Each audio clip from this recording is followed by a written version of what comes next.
What's up, folks? I was waiting all day before I gave my take on the most recent Mushoku Tensei episode, episode 23. And I didn't want to just say things just to argue, just to vent, or just because the comments don't agree with the reaction or the takes that we had. So, anyways, it's actually about Rudy and his cheating. And first of all, for those that actually seen the reaction to it, I want to say, I thought that the episode was generally funny. And I had a lot of fun with Roxy pressing this homie. It's not really until I was reading the comments about people arguing about the cheating. I'm like, why are people taking this episode so seriously? And then I had to really remember, Paul just died. This dude is depressed. He clearly hasn't eaten for such a long time.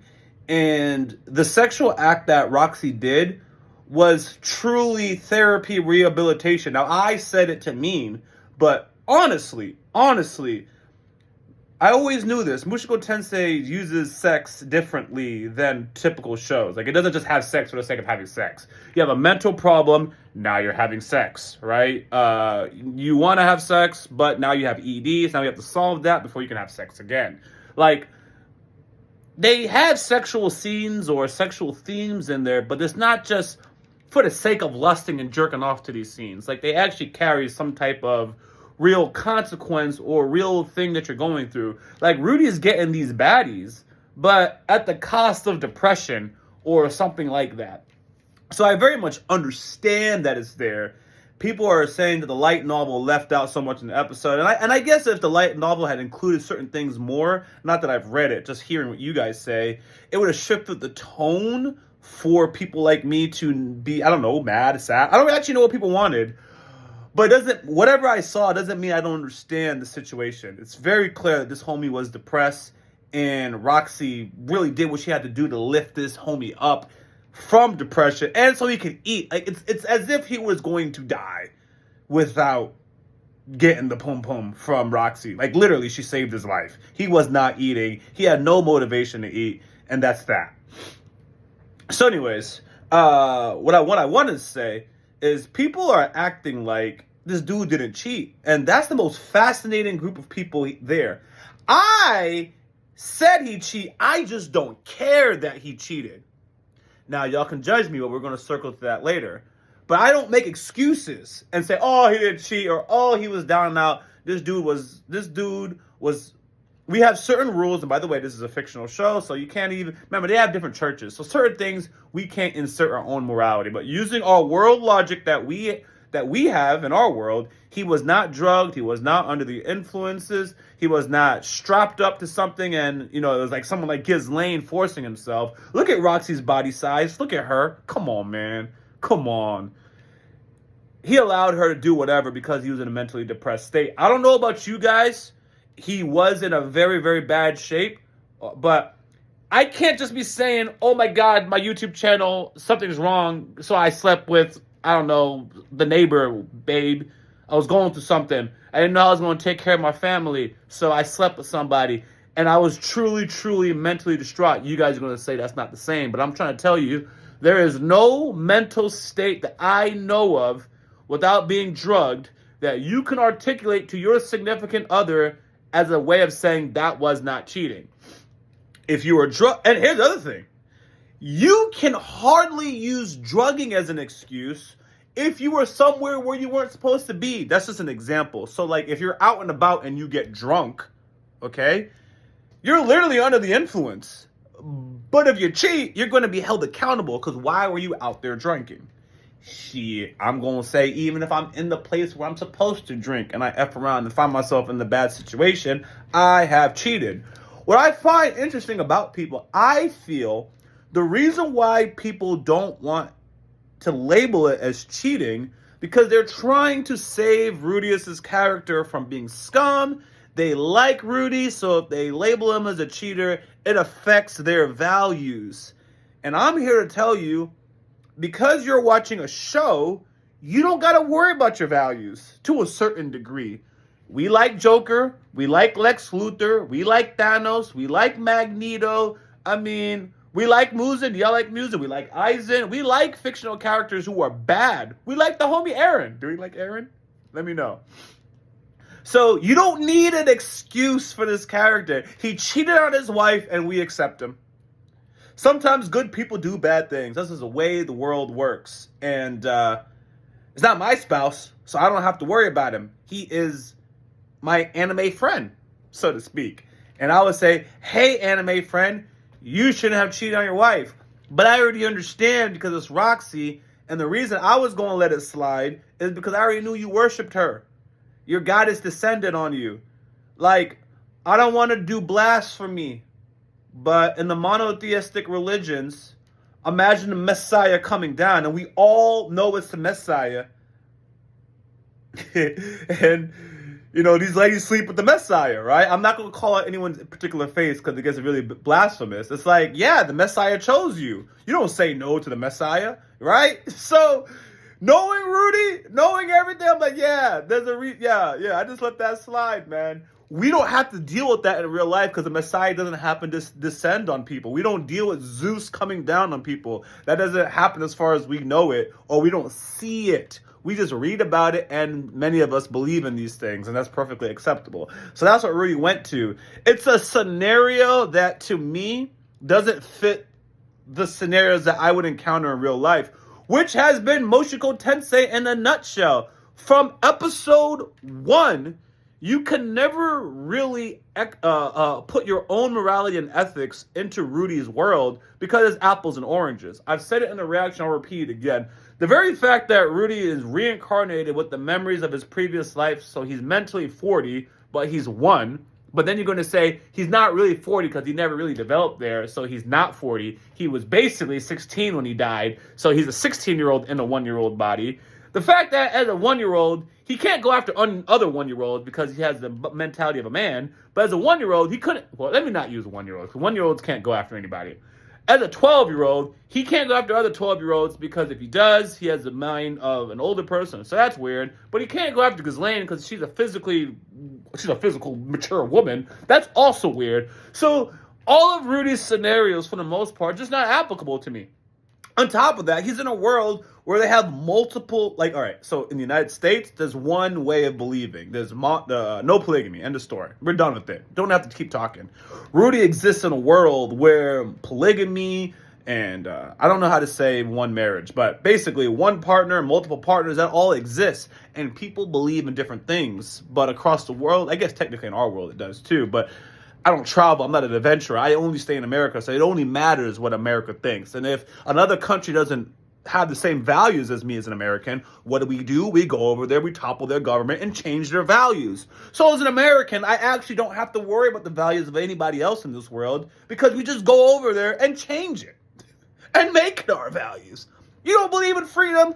We go to head over there, deliver you some freedom, and make sure you have the same values as us. That's meant as a joke. It's meant as a joke. But there's some truth to it. The point is, I don't have to live in a world where I have to conceive or consider the idea of having multiple marriages. Everyone around me has one marriage. I'm in one marriage. That's the end of the story. But Rudy lives in a world where that happens. So hypothetically, if I was in freaking Saudi Arabia, I might have a different take altogether. So that's that. So anyways, but you guys, in my opinion, I feel like the reason why you can't call him a cheater is almost like there's something with yourself. You can't, if he's a cheater and you're rooting for this character, what does that make you? And to me, don't worry about it. I can watch Attack on Titan and say, Eren, body all these people indiscriminately. Whoever is not on Paradise Island, you got to do it so you can end the cycle of war by getting rid of everyone who's not your people. And then I could watch Kaiju number 8 and say, I can't stand that Kaiju because he's indiscriminately killing everybody who's not a Kaiju. He is a bad person, right? I can watch Mushoku Tensei and say, oh my gosh, you finally have your deity. Yeah, absolutely you smash. It doesn't matter if you have a wife. And then I can watch a K-drama and say, oh my gosh, you spent 16 years dedicated to this person. How are you going to go cheating on this person? I'm not bounded by anything. I just watch a particular show based on its foundation, based on my expectations for its characters. My mindset goes with that. And that's one of the things I like about watching so many different shows, because you can be a different person. Y'all never grew up watching Barney? Y'all never grew up in these shows? You literally have an imagination, and for that day, you're a pirate. The next day, you're a knight. The next day, you're a police officer. You are whatever the hell you want to be. That's why I like shows, fantasy shows, isekai shows, K-dramas, shonens, you name it, because I don't get confined to one particular box, one way of thinking. In fantasy, in fiction, of course. In this world, you already know there's one way of thinking. You only have one life. You screw it up, you're behind bars for the rest of your life. You lost an arm, so now you can't do the things you used to do. You can't box. You might fuck up, lose a leg, and now you can't walk. Like, we have real consequences for our decisions, but that does not exist in fantasy. And that bothers a lot of people, but that's just the way it is. So, what am I saying? He cheated. That's the point of the video. Rudy, 100%, cheated on his girl. Now, we have to see how that world perceives cheating, what the agreement was between him and Sylphie, even though Sylphie said, if I can't have a baby, you can do whatever, but she has a baby, as far as I know. Don't spoil it. She's pregnant at the time of this recording. So, yeah, he stepped out of this marriage. He stepped out and had an affair that his wife did not agree on beforehand. So for now, it's cheating until they spell out different terms or show me that they had a different arrangement. And the fact that he has cheated does not make me think any less of his character. I just don't give a flying F. He cheated. Oh, okay. That's part of stumbling in this show. You get over it. This dude, you don't see the way he be looking at girls. He has the panty shrine. I just don't hold him to the same standards I would a typical character in the first place. So the fact that he does is like, yeah, okay. I knew what I signed up for watching this show. Yeah, whatever, you know? So that is that. And I don't really have anything else to say. I also, this is our last part. Mushoku Tensei is a story that I love. I love it. But I don't have a super strong attachment to any particular character for the most part. Oh, what was I doing? I was getting my Mushoku Tensei thing. This is my badge to talk smack. A lot of people, even on that episode occurred, someone was like, where can I go pirate the manga? Anyways, as a stockholder, shareholder, I get to talk about it because I put my money into the franchise. Even if it's just one, I did my part, and I stream it legally on Crunchyroll. So anyways, yeah, I'm not bounded to any particular character. I'm not emotionally too invested in them. So like when I see Rudy in despair, it doesn't make me have despair. Now, I ain't gonna lie to you. Lilia, I would probably feel some type of way if I see her going through something. Same with Rudy's mom, but I haven't seen her in a bit, but you know I care about her, but it is what it is. And I actually do care about, it's not Nora, so it's the other one. I actually do like that sister, probably because it's Lilia's daughter, and I like Lilia. So that's that. Nora, I don't have an emotional attachment to Nora. She had a whole episode being sad, and I didn't, you know, it is what it is. I understood the story. I talked intelligently about it, but I'm not particularly invested in Nora as a character. So what I'm invested in is in the story and the world in general. And I just appreciate how this writer writes things. It's rather sophisticated, and it's not predictable, and it's not like anything else that I'm used to. So I'm a fan of the writer, if anything. My investment is in the writer, not so much the characters, which is new, because generally I really love a character and that drives me into watching the show, but Mushoku Tensei is not necessarily like that. Where, and again, Free Aaron, I would get invested in characters, Stronger La Frontier, invested in characters, Kaiju, invested in characters, but the way Mushoku Tensei depicts people is very hard for me to get invested, in my opinion. First of all, let's go about Rudy. I got a glimpse of who Rudy was in his last life, you know, sometimes some of his antics with girls and stuff like that. So like, I don't really know what it is about him, but he's just not someone who I want to like sacrifice myself for, go through great stuff for, to see this homie go on, because it's like, you're certainly not like Deku and Asta. You know what I mean? I don't know how to put my finger on it, but he's not like Deku and Asta. He's not a wholesome person to me. to me. When he talks with the Rudy voice, he sounds like a nice boy. But like me, I just don't view him as a wholesome character, but I appreciate his depiction and the story around him. That's why, to me, I realized I was tone deaf. This person lost their father. They're in absolute depression. So I should have been like, oh my God, Rudy's out of it. Oh my God, guys, what are we going to do? But I was watching it. Rudy was out of it. Roxy closes the door. Oh, snap. Yo, things about to go down. It was very immature of me. It was absolutely very immature of me. That's not an apology. That's my reaction, and I will never take it back. But in reflection, I was like, I see how I reacted like that. I see why I'm different from other people in how I responded. But I can't change it because then you wouldn't have got an authentic reaction. And the other thing is, no matter what you want to say about me, I appreciate the show. If you watch the discussions, we put our heart into discussing it. I think did that get a 40-minute discussion? I think it did. But the point is, we don't just end Mushoku Tensei and just move on. Like, we put our heart into the discussion and trying to keep up with it. So I absolutely love the story. I love the story, love the story, love the story, love the story.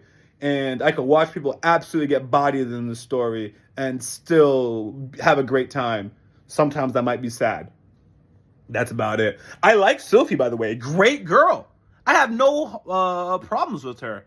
But if she gets cheated on with Roxy, of all people, I'm going to be irritated. Now, as we end this video, I'm